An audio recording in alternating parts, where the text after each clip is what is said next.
ವರ್ಷಗಳು. ಕಲ್ಪನಾ, ಇದೆಲ್ಲ ಯಾಕೆ ನೋಡಿ? ನಿಮ್ಗೆ ಯಾರ್ ಕಣ್ಣಿನ ದೃಷ್ಟಿನೂ ತಾಕ್ದೇ ಇರ್ಲಿ ಅಂತ. ನನ್ ಕಣ್ಣಿನ ದೃಷ್ಟಿನೇ ಹಾಕೊಂಡಿದ್ ಕೆಲ್ಸನ ಪೂರೈಸಿ ಸಂತೋಷವಾಗಿ ಮನೆಗ್ ಬರ್ಲಿ ಅಂತ. ಅವ ಇಷ್ಟು ವರ್ಷಗಳ ನಂತರ ಕೋರ್ಟ್ಗೆ ಹೋಗ್ತಿದ್ದಾರೆ. ಇನ್ ಮುಂದೆ ಎಲ್ಲ ಒಳ್ಳೇದಾಗತ್ತೆ. ಇವತ್ತು ಹೀರೋ ತರ ಕಾಣಿಸ್ತಾ ಇದಾರೆ ಅಲ್ವಾ ಪಾರ್ಥ?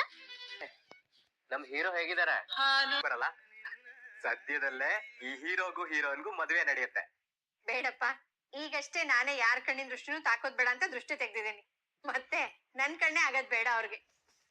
ಕೊನೆಗೂ ನಿನ್ ಹೀರೋಗೆ ಕೋಟ್ ಹಾಕಿ ಕೋರ್ಟಿಗೆ ಕರ್ಕೊಂಡು ಹೊರಟೇ ಬಿಟ್ಟಿಯಲ್ಲ. ತುಂಬಾ ಖುಷಿ ಆಯ್ತು ಕುಸೆ. ಬನ್ನಿ ಹೊರಡೋಣ, ಕೇಸ್ ಗೆದ್ಕೊಂಡ್ ಬರ್ಬೇಕು. ಒಂದ್ ನಿಮಿಷ ಭಾರ್ಗವಿ, ಬನ್ನಿ ಮಾವನ್ ಜೊತೆ ನಿಂತ್ಕೊಳ್ಳಿ. ಬನ್ರಿ, ಮಾವ ಕೋಟ್ ಹಾಕಿದಾರಲ್ಲ, ಒಂದೆರಡು ಫೋಟೋ ತಗೊಳ್ಳೋಣ. ಇದನ್ನ ನೋಡಕ್ಕೆ ಮತ್ತಷ್ಟು ಖುಷಿ ಆಗತ್ತೆ, ಒಂದ್ ನೆನಪಿಗಿರ್ಲಿ ಅಂತ. ನಿಂತ್ಕೊಳ್ಳಿ. ಎಲ್ಲಾ ಡಾಕ್ಯುಮೆಂಟ್ಸ್ ಇದೆ, ನಾನು ಯಾವತ್ತೂ ಯಾವ್ದನ್ನು ಮರೆಯಲ್ಲ. ಬಿಡಿಗಾಸಿಲ್ಲ, ತಲೆಯಲ್ಲಿ 4 ಅಕ್ಷರ ಇಲ್ಲ, ಆದ್ರೂ ನನ್ನ ಮೇಲೆ ಕೇಸ್ ಹಾಕಿದ್ದಾರೆ ಅಂತ ಲೀಗಲ್ ನೋಟಿಸ್ ಬೇರೆ ಕಳ್ಸಿದ್ದಾರೆ. ಇವ್ರಿಗಂತೂ ಬುದ್ಧಿ ಇಲ್ಲ, ಲಾಯರ್ಗಂತೂ ಬುದ್ಧಿ ಬೇಡವಾ? ಯಾರಂತೆ ನೋಡ್ತೀನಿ ತಡಿ. ಒಂದ್ ನಿಮಿಷ ಸರ್, ಅವ್ಳು ಲಾಯರ್ ಅಂತ ಚೆಕ್ ಮಾಡ್ಬೇಕಾಗಿಲ್ಲ. ಅಲ್ಲ ಮೇಡಮ್, ಎದುರಿಗಿರೋ ಲಾಯರು ಯಾರು ಅಂತ ಗೊತ್ತಾದ್ಮೇಲೆ ತಾನೆ ಹೇಗ್ ಪ್ರಿಪೇರ್ ಆಗ್ಬೇಕು ಅಂತ ಗೊತ್ತಾಗೋದು. ನಿಮ್ಮ ಜೊತೆ ನಿಂತಿರೋದು ಯಾವ್ದೋ ಸೆಕ್ಷನ್ ಗೊತ್ತಿಲ್ದಿರೋ ಜೂನಿಯರ್ ಲಾಯರ್ ಅಲ್ಲ, JP ಪಾಟೀಲ್. ಒಂದ್ ಲಾಯರ್ಗೋ ಹೆದರ್ಕೊಂಡು ನಮ್ ಮಾವನ್ ಮೇಲೆ ಅನುಮಾನ ಪಡ್ಬೇಡಿ. ಯಾರೇ ಎದುರು ನಿಂತ್ರು ಕೇಸ್ ಗೆಲ್ಲೋದು ನಮ್ ಮಾವನ್. ನಿಮ್ ಪರಾನೇ ಆಗತ್ತೆ. ನನ್ನ ವಿರುದ್ಧನೇ ನಿಲ್ಲೋಷ್ಟು ಒಬ್ಬ ನಿನ್ಗೆ ನೋಡಿ. ನಮ್ಗೆ ನಮ್ ಮಗು ಬೇಕು ಸ್ವಾಮಿ, ಕೇಳ್ತಿರೋದು.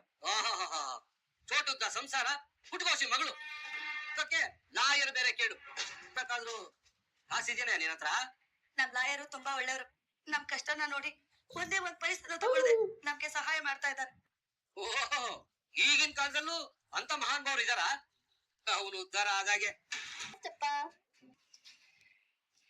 ನಿಜ ಹೇಳಿ, ಈ ಕೇಸಲ್ಲಿ ಆ ಜೈರಾಜ್ದೇನೋ ತಪ್ಪಿಲ್ಲ ತಾನೆ? ನಿಜ ಸರ್, ಈ ನನ್ ಮಕ್ಳೇ ದುಡ್ಡಿನ ಆಸೆಗೆ ಆ ಹೆಣ್ಮಗುನ ಮಾರ್ಕೊಂಡಿರ್ತಾರೆ. ರೀ, ವಿಷಯ ಗೊತ್ತಿಲ್ಲದೆ ಏನೇನೋ ಮಾತಾಡ್ಬೇಡಿ. ಅವ್ರನ್ನ ಎನ್ಕ್ವೈರಿ ಮಾಡಿದ್ರೇನ್ರಿ? ಕೇಸಲ್ಲೂ ಅಷ್ಟೇ, ಚಿಕ್ಕ ಕೇಸು. ವಿಕ್ಕಿನ ಉಳಿಸ್ಬೇಕು ಅಂತ ಹೋರಾಡಿದೆ, ಆದ್ರೆ ಅದು ರೇಪ್ ಅಂಡ್ ಮರ್ಡರ್ ಟರ್ನ್ ಆಗಿ ಸಂಧ್ಯಾ ಜೀವ ಕಳ್ಕೊಂತಾಳೆ ಅಂತ ಅನ್ಕೊಂಡಿರ್ಲಿಲ್ಲ. ಪರಿಸ್ಥಿತಿ ಕೈಗೆ ಸಿಕ್ಕ ನಾನು ಆ ಜೈರಾಜ್ ಹೇಳ್ತಿರೋದು ನಿಜ ತಾನೆ? ಹೌದು ಸರ್, ಆ ಜೈರಾಜು ಬರೀ ರೋಡ್ ಕಾಂಟ್ರಾಕ್ಟರ್ ಅಷ್ಟೇ ಸರ್. ಯಾರ್ದೋ ಮಗುನ ಕಿಡ್ನಾಪ್ ಮಾಡ್ತಾರೆ. ಕೂಲಿಯವ್ರನ್ನೆಲ್ಲ ನೀವು ಅವ್ರ ಮಾತನ್ನೆಲ್ಲ ನಂಬಕ್ ಹೋಗ್ಬಿಡಿ ಸರ್. 200 ಕೊಟ್ರೆ ಕೂಲಿ ಕೆಲಸ ಮಾಡ್ತಾರೆ, 2000 ಕೊಟ್ರೆ ಮಗುನು ಮಾರ್ಬಿಡ್ತಾರೆ. ಅಷ್ಟೇ ಸರ್. ಆ ಜೈರಾಜ್ ಮೇಲೆ ಕೇಸ್ ಹಾಕಿ ದುಡ್ಡು ವಸೂಲಿ ಮಾಡ್ಬೇಕು ಅಂತ ಅನ್ಕೊಂಡಿದ್ದಾರೆ. ನಾನು ಒಂದ್ 4 ಕಾಸು ಮಾಡ್ಕೊಳ್ಳೋಣ ಅಂದ್ರೆ ನನ್ ಮೇಲೂ ಕೇಸ್ ಹಾಕಿ ಕೋರ್ಟ್ವರ್ಗೂ ತಂದಿದ್ದಾರೆ. ಆದ್ರೂ ಇಷ್ಟು ಚಿಕ್ಕ ಕೇಸಿಗೆ ನೀವ್ಯಾಕೆ ಬರಕೋದ್ರಿ ಸರ್? ನಿಮ್ಮ ಅಸಿಸ್ಟೆಂಟ್ ನ ಕಳ್ಸಿದ್ರೆ ಸಾಕಾಗ್ತಿತ್ತಲ್ಲ. ನಾನು ಬಂದಿರೋದು ನಿಮಗೋಸ್ಕರ ಅಥವಾ ಜೈರಾಜ್ಗೋಸ್ಕರ ಅಲ್ಲ, ನನಗೋಸ್ಕರ. ಈ JP ಕೇಸ್ ಗೆದ್ರೆ ಹಿಗ್ಗೋದು ಇಲ್ಲ, ಸೋತ್ರೆ ಕುಗ್ಗೋದು ಇಲ್ಲ ಅಂತ ತೋರ್ಸಕ್ಕೆ. ನಾನು ಒಂದು ಕೇಸ್ ಸೋತಿದ್ದೀನಿ. ಈಗ ನಾನು ಕೋರ್ಟ್ಗೆ ಬರ್ಲಿಲ್ಲ ಅಂದ್ರೆ JP ಭಾರ್ಗವಿಗೆ ಹೆದರಿ ಕೋರ್ಟ್ಗೆ ಬರ್ತಾ ಇಲ್ಲ ಅಂತ ಆಡ್ಕೋತಾರೆ. ಅದನ್ನೇ ನಿಜ ಅನ್ನೋ ತರ ಆ ಭಾರ್ಗವಿ ಕಡೆಯವರು ಡಂಗೂರಾನು ಸಾರ್ತಾರೆ. ವರ್ಷಗಳ ಹಿಂದೆ ಇಂಥದ್ದೇ ಒಂದು ಕೇಸ್ ಬಂದಿತ್ತು. ಆ ಭಾರ್ಗವಿ ಅಪ್ಪನ್ನ ಇದೇ ತರದ ಒಂದು ಕೇಸಿಂದ ಕೋರ್ಟ್ ಇಂದ ಆಚೆ ಹಾಕಿದ್ದೆ. ನೀವ್ಯಾಕ್ರಿ ಭಾರ್ಗವಿ ಅಂದ ತಕ್ಷಣ ಇಷ್ಟೊಂದು ಭಯ ಪಡ್ತೀರಾ? ಮತ್ ಇನ್ನೇನ್ ಮಾಡೋದು ಸರ್? ನೀವೇನೋ ಅವ್ರ ಅಪ್ಪನ ಕೋರ್ಟಿಂದ ಓಡಿಸ್ಬಿಟ್ರಿ, ಆದ್ರೆ ಈ ಭಾರ್ಗವಿ ನಿಮ್ ಮೇಲೆ ಜಿತ್ ಸಾಧಿಸೋದಕ್ಕೆ ಸಭೆ, ಸನ್ಮಾನ, ಕಾರ್ಯಕ್ರಮ ಅಂತ ಓಡಾಡ್ತಾ ಇದ್ದಾಳೆ. ಅದೇ ಸರ್ ನನಗೆ ಟೆನ್ಷನ್ ಆಗ್ತಾ ಇರೋದು.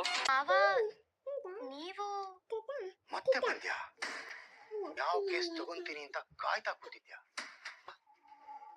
ನನ್ನ ಅಪೋಸಿಷನ್ ಯಾರು ಅಂತ ಹುಡುಕೊಂಡು ಹೋಗಿ ಕೇಸ್ ತಗೊಂಡ್ಯಾ? ನಾನು ಸೋಲ್ತೀನಿ ಅಂತ ಅನ್ಕೊಂಬೇಡ, ನಿನ್ನ ಲೆಕ್ಕ ಚುಕ್ತ ಮಾಡಿ ಕಳಿಸ್ತೀನಿ.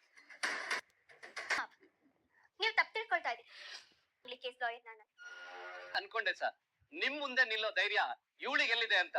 ಸಂಧ್ಯಾ ಕೇಸಲ್ಲಿ ಅಕಸ್ಮಾತ್ ಗೆದ್ದಿದ್ದಾಳೆ ಅಂತ ಈಗಾಗ್ಲೇ ಅರ್ಥ ಆಗಿರ್ಬೇಕು ಅನ್ಕೊಂಡೆ ಭಾರ್ಗವಿ.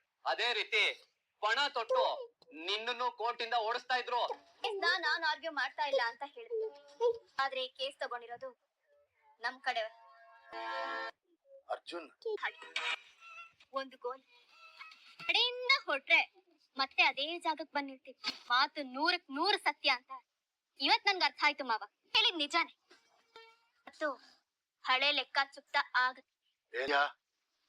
ನಿಮ್ ಎದುರುಗಡೆ ವಾದ ಮಾಡಕ್ ಹೊರಟಿರೋದು ಬೇರೆ ಯಾರು ಅಲ್ಲ, ರವೀಂದ್ರ ಭಟ್ಕಳ್. ನೀನು ಎಸ್ ಮೈ ಲವ್ಡ್ ಫ್ರೆಂಡ್, ನಾನು ಬರೀ ರವಿ ಮಾತ್ರ ಅಲ್ಲ, ಅಡ್ವೊಕೇಟ್ ರವೀಂದ್ರ ಭಟ್ಕಳ್. ನನ್ನ ಮಗಳು ನನ್ನ ವಾಪಸ್ ಕರ್ಕೊಂಡ್ ಬಂದ್ಬಿಟ್ಟು